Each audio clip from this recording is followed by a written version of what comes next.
Assalamu alaikum wa rahmatullahi wa barakatuh.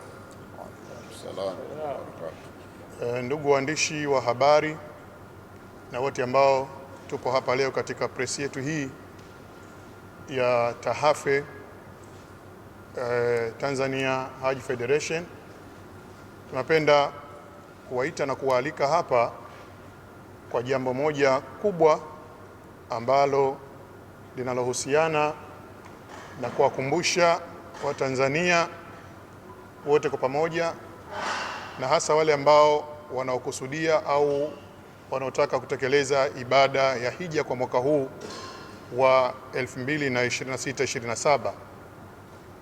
Tunatoa tangazo kwamba Mungu akipenda, itakapokuwa siku ya Jumapili, ambapo hapa katika ukumbi huu wa Lamada, Jumapili ya tarehe 16, na si kama awali ilivyopangwa kwamba tarehe 15, bali ni Jumapili ya tarehe 16, tutakuwa na kongamano ambalo litakuwa linazungumzia masuala tofauti ya mambo ya haji. Kwa hiyo tunawaomba wote ambao tupo hapa tubebe ujumbe huu kuwafikishia watu tofauti, kwa maana wale ambao taasisi zinashughulika na hija, wale wanataka kufanya hija, wale ambao wanataka kuja kujua kuhusu masuala ya hija, mahujaji waliotangulia, wale ambao mwaka huu wamekusudia, taasisi tofauti zinazowasaidia watu kwenda hija. Tunawaomba wafike katika kongamano letu hilo la Jumapili la tarehe 16 ili kupata maelekezo mbalimbali ambayo yatahusiana na masuala mazima ya haji ya mwaka huo. Yale ambayo yanayokwenda kuzungumzwa katika kongamano hili ni mambo makuu matatu. Swala la kwanza litazungumzwa utambulishwa na kujua watu wajue ibada ya hija ni nini, inafanyika vipi, inatekelezeka vipi kama vile ambavyo dini yetu imeamrisha au imeelekeza. Tutakuwa na mashehe tofauti watakaokuja kuzungumza swala hili, lakini pia tutakuwa na jambo la pili au mada ya pili ambayo itazungumzia namna bora ya uwezeshaji au namna bora ya plani ya kuweza mtu kufikia kuweza kutekeleza ibada ya hija, kuweza kuzimudu ibada ya hija kwa kudunduliza taratibu, kwa kufanya taratibu tofauti za kuweza kumwezesha mtu mwenye kipato cha kawaida kuweza kufikia malengo ya kwenda hija, kuondoa ule mtazamo wa kwamba hija ni ya matajiri, bali hija anaweza kwenda mtu yoyote. Lakini je, kwa namna gani, kwa mifumo gani, taasisi zinatoa utaratibu gani, mabenki yanazungumza vipi? Lakini pia wataalamu wetu watatujulisha kuhusu hili. Swala la tatu litazungumzwa na idara kuu ambayo ni Bitha, ambayo ndio inashughulikia masuala ya hija kupitia serikali na Majlis al-A'la.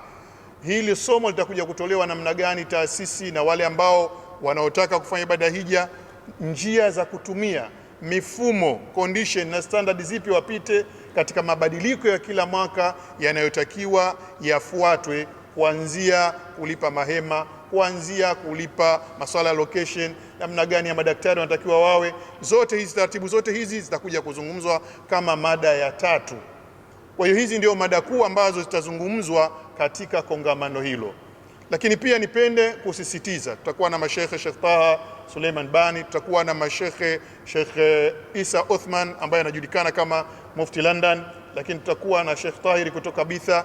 Lakini pia tunatarajia biidhnillahi taala mlezi wetu ambaye ndiyo kiongozi wetu wa kiroho Sheikh Mufti Dr. Abubakar bin Zubair kuwepo kulisharifisha hili jambo, kwa maana kwamba tunawasikilizia Bitha ambao tumepeleka ombi hili. Inshallah Mungu ajalie itakapokuwa mufti amepata muda, kwa sababu ana mambo mengi, lakini jambo letu lipo kwake.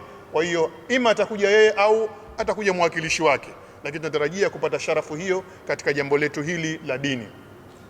Tunasisitiza pia kwa maana kwamba tumeweka bei elekezi kwa wale ambao wanafanya ibada hizi au wanafanya utaratibu huu wa kuwapeleka watu katika masuala mazima ya hija, kwamba taasisi zisishuke kwa 6700 kutokana na gharama tarajiwa ambazo ndio Wizara ya Hija na wale wanaotoa huduma service provider wa kule Saudia wanaokwenda katika mabadiliko haya. Tutayajua zaidi katika kongamano letu hilo la kesho kutwa Jumapili ya tarehe 16.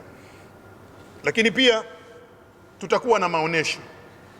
Maonesho haya kwa maana hizi taasisi ambazo zinapeleka watu haji zitakuwa na utaratibu wa kujitambulisha, kuonyesha huduma gani ambazo huwa wanatoa wakiwa kule Maka, lakini na huduma ambazo wanatoa hapa Dar es Salaam au hapa Tanzania kabla ya mahujaji kuondoka kwenda katika viwanja. Kwa hiyo watakujulisha, fomu zetu ziko hivi, mashekhe wetu ni hawa, viongozi wetu ni hawa, tunatoa huduma hizi, tunagawa hichi kabla ya kwenda, tunatoa semina hizi. Haya maonyesho yatakuwa yapo nje katika kongamano hili. Baada ya kongamano tu kutakuwa na maonesho, kwa maana nje kutakuwa na mabanda, watu watakuja kupata taarifa za kila taasisi namna gani ambavyo wanataka kufanya au watafanya katika kutoa huduma hizi za hija. Haya ni mambo ambayo makuu ambayo tutakuwa tunakuja kuyazungumza katika siku hiyo ya kongamano. Shime alaikum viongozi, shime alaikum wale ambao vyombo vya habari, media tofauti ambazo leo mnapokea hapa, muwafikishie ili tuwe wengi, na tunatarajia nanyi pia katika siku hiyo inshallah ya Jumapili tuwepo hapa kuanzia saa 2:30 mpaka saa 7 biidhnillahi taala. Ni mimi ndugu yenu katika utumishi huu, naibu katibu Tahafe Muhammad Ali Mshangama kwa niaba ya mwenyekiti. Kwa hiyo napenda kuwasilisha hii, na inshallah kama kutakuwa na maswali yote au clarification yote tunahitaji au mnahitaji iwafikie watu tofauti, basi inshallah tunawakaribisha. Wabillahi tawfiq, wassalamu alaikum wa rahmatullahi wa barakatuh. Assalamu alaikum wa rahmatullahi wa barakatuh. Mimi naitwa Muhammad Nasor, ni mjumbe wa Tahafe. Taasisi ambazo zimeruhusika mwaka huu kupeleka hija ni 19 ambazo zimesajiliwa na Tahafe na zimepitishwa pamoja na Betha Tanzania. Ni ya kwanza ni Bakwata,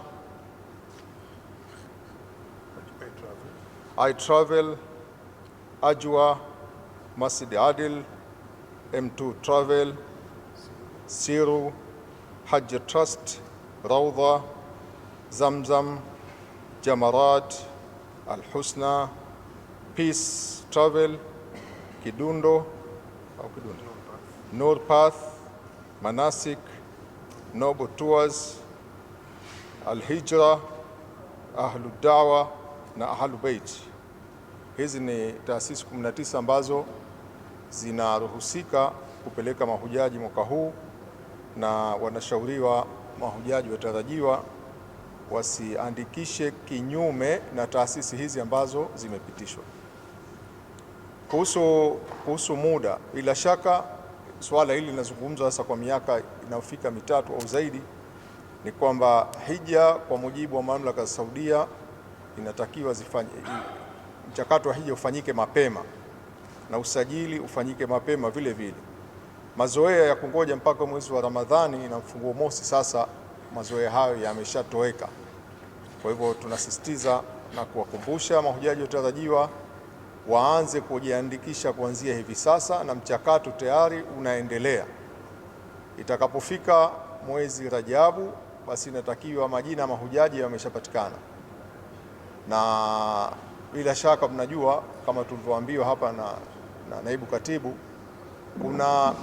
kuna ijraati mpya, kuna taratibu mpya ambazo kila siku zinakuja. Kuna taratibu za mambo ya afya. Tumeona mwaka jana ilitokezea kuhusu swala la kupima afya, huwezi kupata visa mpaka upime afya, na linaendelea swala hilo, na sasa wameweka taratibu kali zaidi.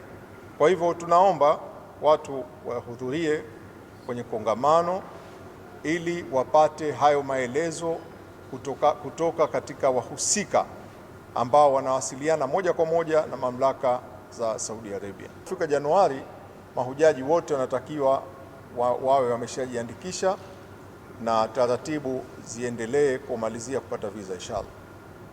Ni taasisi ambazo ziko chini ya mwamvuli wa Tahafe, na taasisi ambazo zinakuwa moderated ziko chini ya Bitha bara. Hii Bitha kuna bara, yani Bitha kama Bitha kuna wasimamizi wa bara na wasimamizi wa visiwani. Kwa upande wa visiwani wana umoja wao au umbrella yao inaitwa, jina lake lipo. Mashaona sisi huku umbrella yetu ni Tahafe. Kwa hiyo kama unakwenda kujiandikisha, mtu akakwambia kwamba bwana, ukaona kwamba majina yake halipo, basi mwambie bwana, wewe uko chini ya umbrella ya nani? Pata ufafanuzi, atakwambia mimi bwana niko chini ya umbrella ambayo iko visiwani, niko chini ya hivi. Wapigie watu wa visiwani kupata utaratibu wa uhakiki. Lakini sisi tunazungumza hivyo kwa sababu atakayekuwa amekuja kuandikisha huku kwa upande wa Tanzania na hayupo katika listi hii hapa, kwa maana kwamba litakalokuwa limetokea sisi hatupo chini yake. Lakini katika hawa ambao tuko nao, kwa maana hawa wamepitishwa na sisi, lakini pia kama mmoja wetu pia umeenda mbali zaidi, umepitishwa na Bitha ya Bara. Kwa naomba tuniweke angalizo la namna hiyo. Ada ya malipo. Hija ni ibada lakini pia ni huduma. Kuna huduma ambazo ziko uniform, kwa maana wewe umelipa 8,000, umelipa 6,000, ukifika kule Saudia mkienda kwenye mahema wote mtakuwa sehemu moja, uwe umepita taasisi ya huko au taasisi ya huko. Lakini zipo huduma nyingine zinakuwa ziko tofauti, kwa maana hoteli, taasisi yangu mimi itakaa labda karibu, taasisi ya mwingine itakaa mbali. Chakula mimi nitatoa labda milo 2, mwenzangu atatoa 3. Kwa hizi ni huduma ambazo zinatofautiana taasisi kwa taasisi. Zipo huduma ambazo zinafanana. Mfano labda huduma ya ndege ni huduma tofauti, mwingine atapanda Emirates, mwingine atapanda labda Fly Dubai, mwingine atapanda hivi. Hizi ni huduma zinatofautiana na ndio maana bei zinatofautiana. Lakini kuna huduma mama ambazo lazima hizo wote mlipie kwa kiwango hicho. Na ndio maana katika kupiga mahesabu ya average kwa kawaida tukasema kwamba taasisi kama taasisi isiweke chini ya dola 6,700, kwa sababu tunatarajia kwa asilimia kubwa kutakuwa na tabu ya kuja kuwaumiza mahujaji. Yawezekana una facility zako, yawezekana una zile subsidy zako unazipata sehemu, lakini hizo sasa hatuwezi tukazijua. Tumeweka hiyo kutokana na yule mtu ambaye kwamba kwa kawaida anafanya huduma hizi moja kwa moja kwa kutegemea kwamba watu walipe ndio awapeleke. Kama una subsidy zako ukaweka 4,000, 5,000, hiyo si hatuwezi kujua. Kwa hiyo hii ni huduma ambayo ndio ni kiwango ambacho sisi tumekipendekeza. Kwa hiyo wapo watakaweka 6,700, wapo watakaweka 6,900, wapo watakaweka 7,000, wapo wengine wataweka mpaka 8,000.